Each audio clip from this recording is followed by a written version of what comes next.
I'm often asked by potential clients who've been hurt in a trip and fall accident, how are my medical bills going to get paid? I don't want to be having doctors chasing me down for payment of medical bills after the accident. What am I going to do?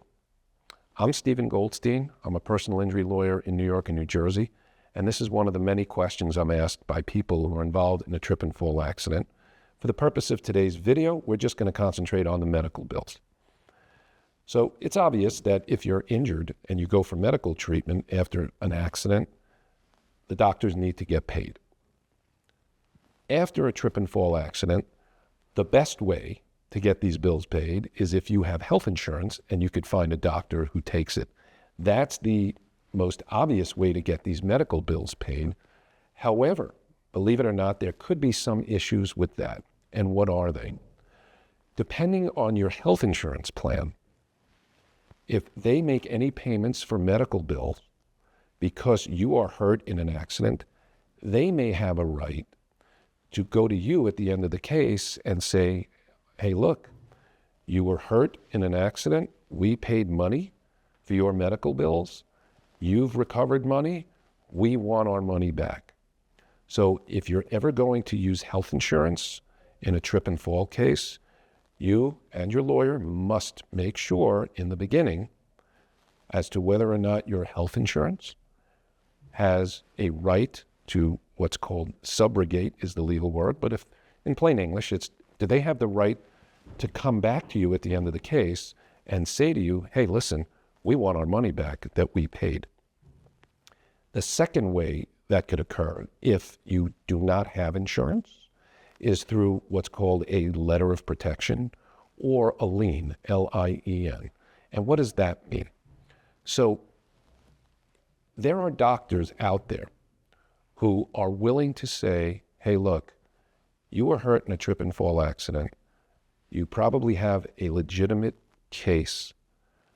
We believe that you should get the treatment you deserve.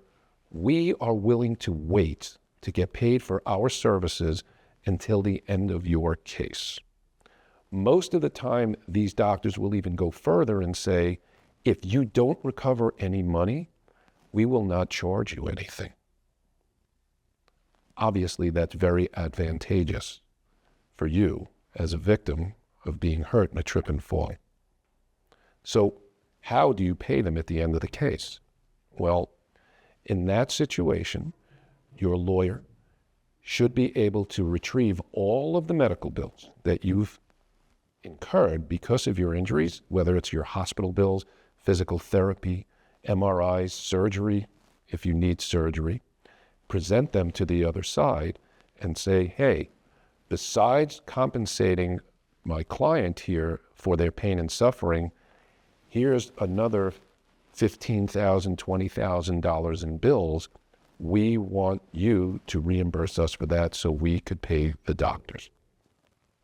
I have a case going on right now where the number that's there is over 7 figures.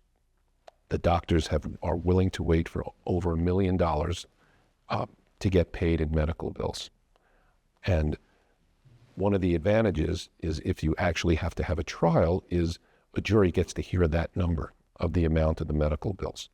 So health insurance, letters of protection. The third way is if you have Medicare or Medicaid, they will pay for your medical bills. However, like with your health insurance, you must make sure, or I guarantee you they will actually, Medicare and Medicaid will take back the money that they pay toward your medical bills in a trip and fall. So before you settle that case, your lawyer will get that number from Medicare and Medicaid so they can make that part of your settlement.